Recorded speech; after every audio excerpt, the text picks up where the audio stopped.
HSC 12वी board परीक्षेचा निकाल जो आहे तो जाहीर झालेला आहे आणि या निकालामध्ये राज्यात मुलींनी बाजी मारलेली आहे.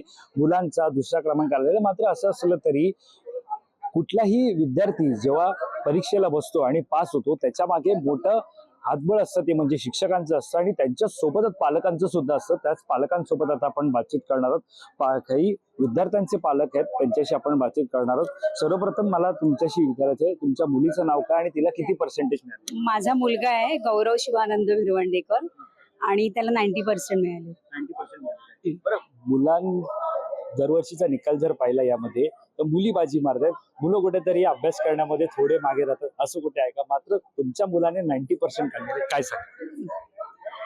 आता आमच्या मुलाने 90% म्हणजे त्याचा नियमित अभ्यास, पहिल्यापासून त्याचा अभ्यास हा व्यवस्थितच आहे आणि तो स्वतःहून अभ्यास करतो, त्याच्यामुळे त्याला 90% मिळाले. जेव्हा मुलाचा रिझल्ट लागला तो बघून काय वाटलं, तुमची रिॲक्शन घ्या? नाही, रिॲक्शन तो खूपच म्हणजे अगदी डोळ्यातून पाणी आलं त्याचा रिझल्ट बघितल्यानंतर. खूप खूप आनंद झाला.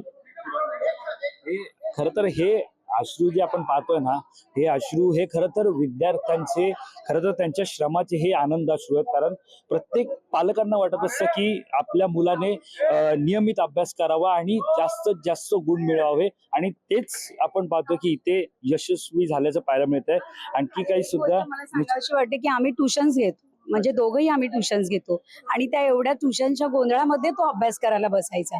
म्हणजे आत बाहेर आमच्या दोन्ही रूम मध्ये ट्युशन्स असते आणि त्या ट्युशनच्या ह्याच्यामध्ये तो म्हणजे त्या गोंधळामध्ये अभ्यास करून त्याने एवढी बाजी मारली, त्याच्याबद्दल म्हणून आम्हाला अजून त्याचं कौतुक वाटतं.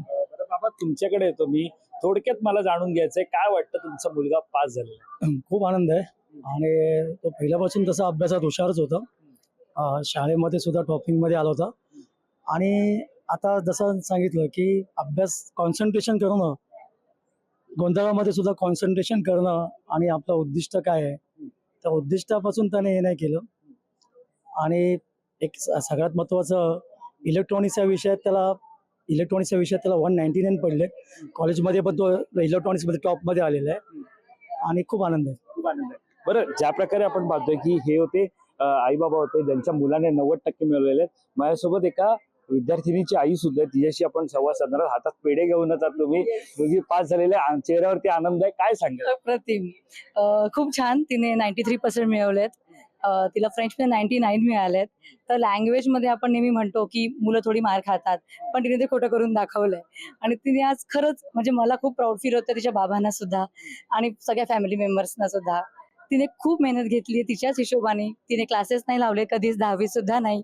तिने स्वतः अभ्यास करून हे मिळवलंय, त्यामुळे खरंच. तुमची मुलगी वर्षभर अभ्यास करत होती, वर्षभर डोळ्यासमोर अभ्यास करत होती, आता निकाल लागलेला आहे. जेव्हा तुम्ही निकाल बघितला तेव्हा तुमची रिॲक्शन?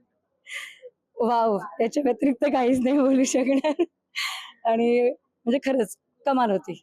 तो निकाल बघूनच म्हणजे खूप भारी वाटलं. तर असं म्हटलं जातं की मुलांना 10वी नंतर पुढील शिक्षणासाठी पॅरेंट्स असं म्हणतात की तू हे कर, तुम्ही ते कर, असं तुम्ही काय केलं? नाही, काही स्कोप नव्हता, तिचं डिसाईड होतं तिला काय करायचं, तिला लहानपणापासून माहिती होतं.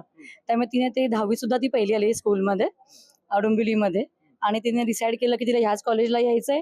तिने तो प्रवासही तेवढा झेपवला, डोंबिवली दादर माटुंगा जो काही आहे तो, आणि तिने आताही सुंदर मार्क्स मिळवलेत, म्हणजे अप्रतिम. तर आपण पाहतो की आणखी सुद्धा आई आपल्या सोबत आहे, त्यांच्याशी आपण बातचीत करणार आहोत. तुमच्या मुलीला किती पर्सेंट पडलेलं आहे, तिचं नाव? माझ्या मुलीचं नाव जान्हवी संकेत सावंत.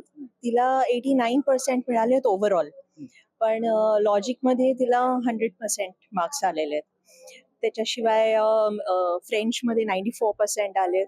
सो इकोमध्ये 93 आलेत. So we are very happy with the result. चेहऱ्यावरती आनंद पाहायला मिळतोच आहे. मात्र ज्या वेळेला रिझल्ट उद्या जाहीर होणार, हे जेव्हा काल तुम्ही बातमी पाहिली, काल जेव्हा ऐकलं, साधारणतः 1 वाजेपर्यंत काय सगळं वातावरण काय होतं? घरातलं वातावरण कसं होतं सगळं? ओके, घरातलं वातावरण तर विचारूच नका. काउंट डाऊन चालू होता. जसं तिथे वेबसाईटवरती काउंट डाऊन चालू होता तसं आमचाही काउंट डाऊन चालू होता.